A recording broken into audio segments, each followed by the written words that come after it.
Hello， 大家好啊！又係我 EJ 同大家睇樓啊！今日帶大家睇一個咧喺地鐵站上蓋九龍區嘅項目朗然峰，由地鐵公司同英軍發展聯合一齊去創造嘅。咁總共咧就有990個單位，由342尺去到2572尺都有。地鐵站 A4 出口直接就可以往返屋企。今日一陣轉頭帶大家上去望一望單位呢邊。而家呢個位置咧就係朗然峰嘅停車場正門入口，你會見到咧成個屋苑嘅規模咧連接住兩個大型屋苑嘅配套嘅。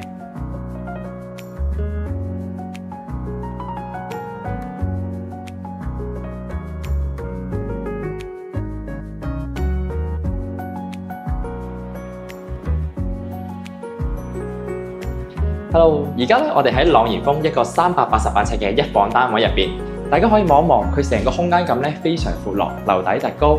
廚房嘅話咧，全部都係用緊 Miele 嘅高級名牌廚具，反映到咧發展商嘅決心咧，同埋佢嘅用心居住嘅。再望埋呢邊啦，洗手間。洗手間呢一邊嘅話咧，佢就有一個假套廁嘅設計，可以咧喺廁所位置咧直接咧可以翻到去睡房嘅。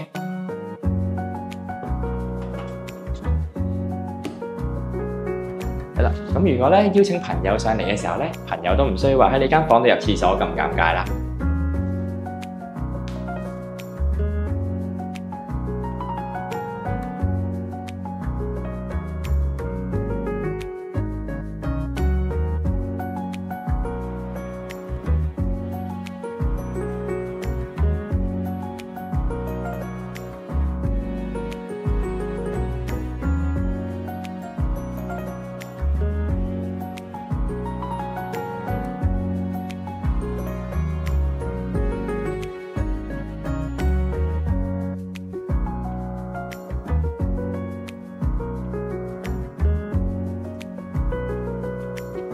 朗然峰係地鐵站何文田上蓋最後一個住宅嘅項目。